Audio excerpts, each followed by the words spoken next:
տեսնում Հայաստանի հաջորդ ղեկավարի։ Քոչարյանի։ Որովհետև ես ապրել եմ այդ ժամանակ ընթացքում ավելի լավ է, քան թե հիմա։ Հեշտ էր ապրելը, ճիշտ է, ամեն ինչ չկար, բայց հեշտ էր։ Իսկ հիմա ամեն ինչ կա, շատ դժվար է։ Роберт Кочарян, и все. Он взял у Левона Петросяна обворованную, разгромленное государство, на ноги поставил экономику, вооруженные силы, система образования. Вообще деградация системы образования. Я сама учительница, нету системы образования. Вот он сделал это. И мы себя защищенно чувствовали. Беззаботная жизнь.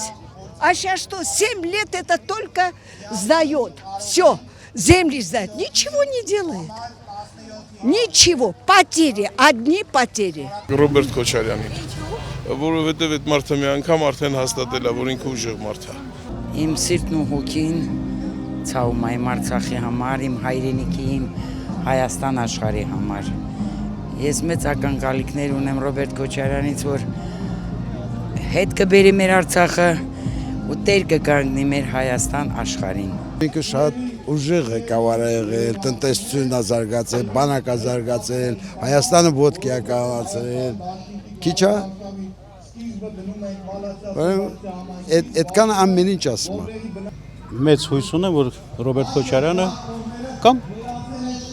Սամվել Կարապետյանը կարող են հաղթել այս իրավիճակում եւ ամենից կարևորը երկիրը հիմա գտնվում է շատ վտանգված վիճակում, վտանգված է թե անվտանգությունը, թե ամեն ինչ։ Պետք է մարդ, որ կարողանա երկիրը հանել այս վիճակից։ Ես ընդհանրապես Ռոբերտ Քոչարյանն իմ կողմնակիցն եմ, լավ ղեկավարել է, առաջի հերթին ապահովել է, խաղաղություններ է, կարճել է, պատերազմ չեղել, այդքան է։ Եթե ընտրվի ավելի լավ կլինի, կուզեմ որ ընտրվի։ Մեր տեխնատորը Քոչարյան Ռոբերտն է ու վсё, այդքան ասված է։ Դե ինչ բացատրեմ, որ բացատրեմ ստուտկեքով դի բացատրեմ։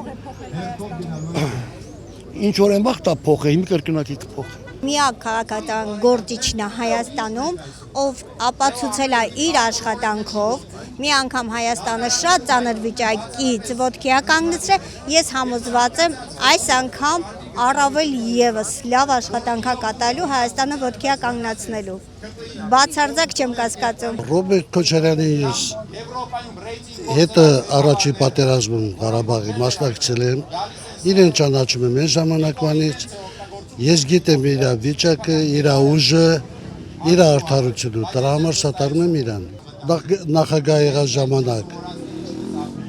սուտ չի խոսացել, ինչ ասել, ինչ խոսքատվել կատարելա եւ վստահ եմ որ նորից կատարի Հայաստանը ոտիկ կանգնի։ Հիմա տանում են ցույց են տալիս իր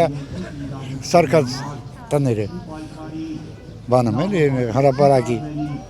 թաղամասը։ Ով գալիս է նրան դեղ են տանում, խե են դեղ տանում բա։ Տանեմ են ուրիշ տեղ։ Ես ապրել եմ իր կառավարման տարիներին, 10 տարիներին եւ շատ գոհ եմ։ Եվ իմ հիշողության մեջ տպավորված է։ Եվ այդպես ցանկանում եմ, որ ինքը նորից գա իշխանության։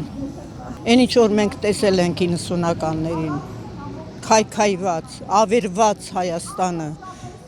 քանի ամսում ոտքի հանեց։ Ես ուզում եմ այն իր չոր հայացքով ինքը մի անգամ նայի Ալիևին, տենամ Ալիևը ինչ կանի, ասեմ շարունակություն է ստորի համար, որ է ստորը կզած Ալիևի դեմը չոքած քաշ է գալի,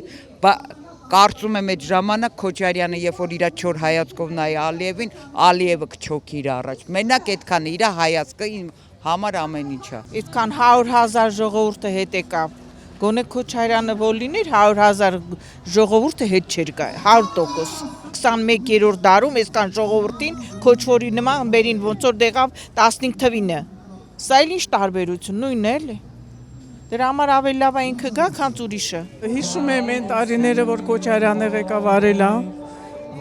Ահագին լավ ապրել ենք մենք, հանգիստ քնել ենք, ամեն ինչ ունեցել ենք, իսկ հիմա ահավոր վիճակ է։ Մենք չգիտենք մեզ ինչ է սպասվում վաղվա օրը, բայց հույս ունենք, եթե Քոչարյանը ընտրվի, մենք